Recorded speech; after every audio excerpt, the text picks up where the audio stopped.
Hello everybody, how are you doing? It's Damon yet again with another video, and sometimes at time I would talk about rebooking videos. I'm gonna do one right afterwards, so don't worry. And yeah, but before I do, I might do a little bit of spoiler of that video beforehand, because I thought like people talk about a lot of things about rebooking a certain angle, basically rebooking even wrestling year. I'm gonna try something different. I'm gonna rebook what I believe rebooking a very intricate part of WWE's history, a very beloved part that was handed in a really crap way. And I would rebook the streak, the Undertaker streak. Now, there's some pay-per-views in which I would keep it there. So it would also touch my rebooking series, so that would spoil the Undertaker match in my rebooking series. But let's start ahead, shall we? WrestleMania 7, I would still have him squash Superfly Jimmy Snuka. I thought at first, I remember there was a time there was maybe considering Undertaker versus Andre, but Andre was not in the greatest shape. And truth be told, yeah, great send of WrestleMania 6. I didn't want to, let's not ruin that. So I feel like him squashing like Superfly Jimmy Snuka is great. Number for WrestleMania 8, uh, I was like torn if I should have Psycho Sid as just Sid Justice there or keep Jake the Snake Roberts. Because if Jake the Snake Roberts is not gonna face Macho Man and he wasn't, then keep it the way it was. Plus, I like the ending. I like the fact it wasn't Tombstone on the inside of the ring. It was Tombstone outside the ring, which makes it even more devastating. So I like it there. So number 2. Now basically the first 2 I didn't change, but the third one I changed. I'm sorry for El Gigante fans, and he was a great presence, but his match Undertaker with John Gonzalez was one of the worst matches in WrestleMania history, and it still is to this day. So I felt compelled to just having to change it. Now, I didn't want to change to anything else. And then one fact, like I remember basically back in the day, late 1992, an intriguing figure came to WWE with charisma, with Jack Nicholson-esque, Jack Nicholson-esque charisma and mannerism, and a very evil force of chaos there. And I think you knew what it was. It was the evil Doink the Clown. And sure, he faced against Crush, and there's part of me who wants to keep it that way. And there's a part of me feels like, okay, but knowing what happened to Evil Doink after this, that nothing really came out that much more after this, why not have Undertaker face Evil Doink, Doink the Evil Clown? Basically, Undertaker could be the equivalent of Batman. It'd be the equivalent of Batman versus Joker at WrestleMania. I thought there was a missed opportunity there. Plus, Matt Bourne, if he's going to last just the entire year, why not give him a great match to begin with? I love Crush, but his Crush promos were bad. Like, look at them; they were bad. I got better with time, but it's like his promos were bad in 993. So, plus, I didn't like that Crush, despite being a big man, despite being a big baby face, a big popular baby face at that, pretty much never got comeuppance, or never got his revenge on Doink ever. Doink always got the best of him. Then he turns heel after losing to Yokozuna. It's like, at the moment that Crush became a heel, all of a sudden he could dominate Doink. That beat him, but could dominate him in the Rumble and stuff like that. So why not have Undertaker versus Doink, and you have Undertaker win with a Tombstone, 3-0.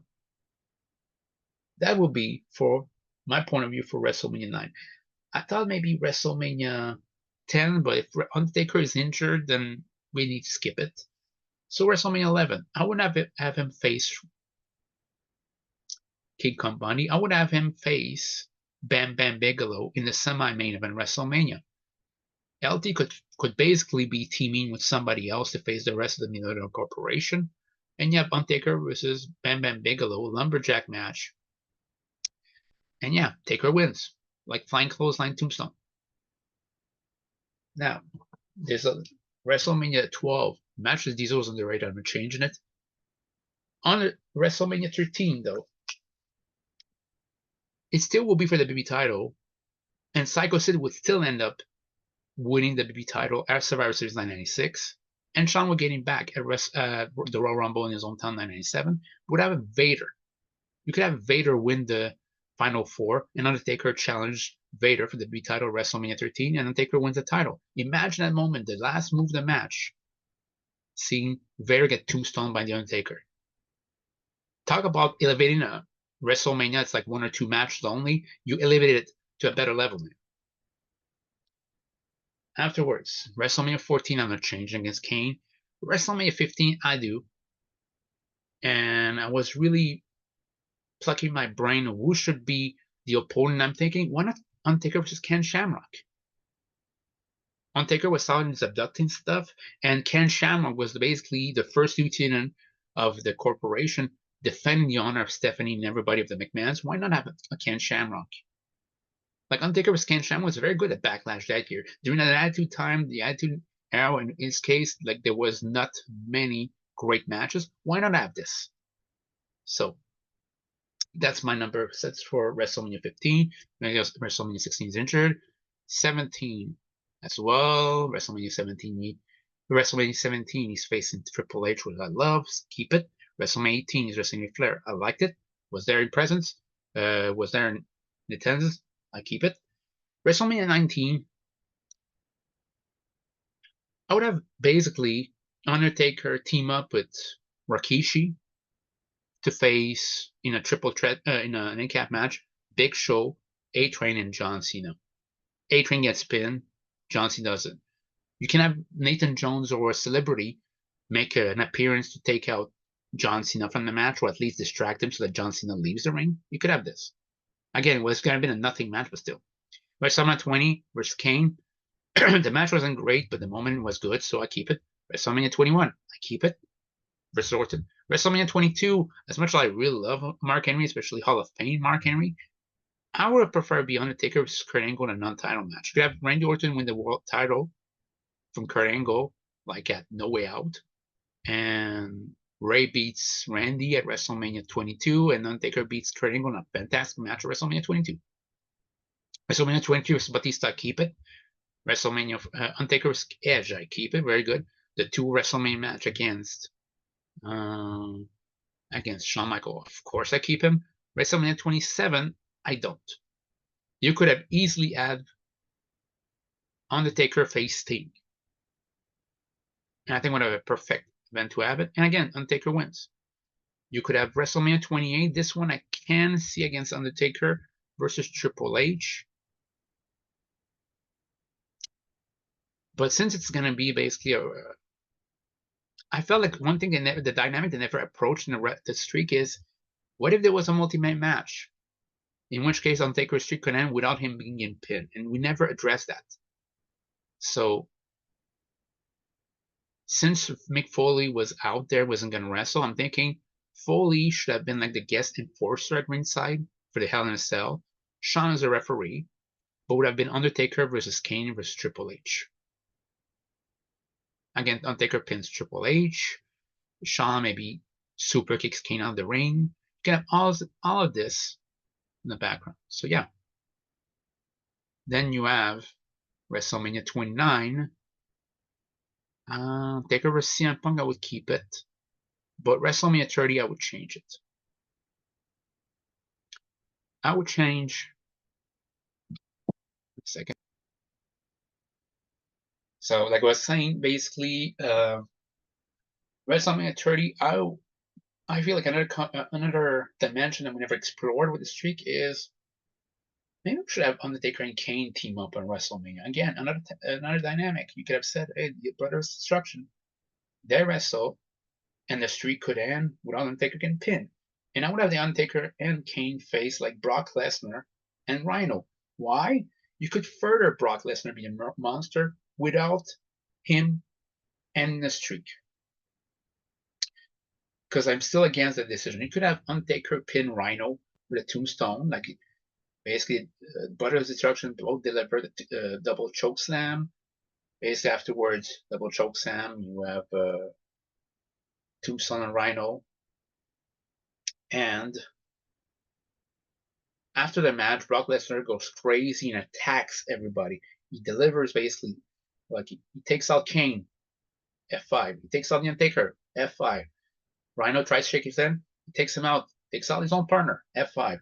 Then delivers chair shot to chair shot, F5 to F5s, F5s to the Undertaker, and Undertaker's taken out for action for a year. Can have the same angle, just take this out. And again, Brock Lesnar still goes on to squash John Cena at SummerSlam 2014. You could have still done the same thing without making basically making the streak basically being a casualty. That's how I feel. You could have easily done that. WrestleMania 31st against Bray Wyatt makes sense. It kind of does make sense. It wasn't great, but okay, cool. So now with this, WrestleMania 32 is where I would have Undertaker versus John Cena. Both of them would have the streak, so there's a reason. And yeah, I'm struggling to think whether or not should I have John Cena win. But if John Cena wins, anybody who wins to me should be a heel and should be prepared for at least more than 1 year as a heel. Brock Lesnar was just 1 year as a heel and then turned face for like a year after defeating the Undertaker at WrestleMania 30. I don't want that. So in that case, I would have Undertaker win. But the next year face Roman Reigns WrestleMania 33. If you want to, then you can have Roman Reigns and the streak. But for that to happen, to me, you have to make sure that Roman Reigns is undefeated himself at WrestleMania beforehand. If not, then Taker wins. And if Reigns is the one taking on the ending the streak, it should be like that's the one time you do it. WrestleMania style, baby. You actually have Roman Reigns in the spear. Nobody kicks out of it. Taker does. Later on, he delivers the spear. He kicks out.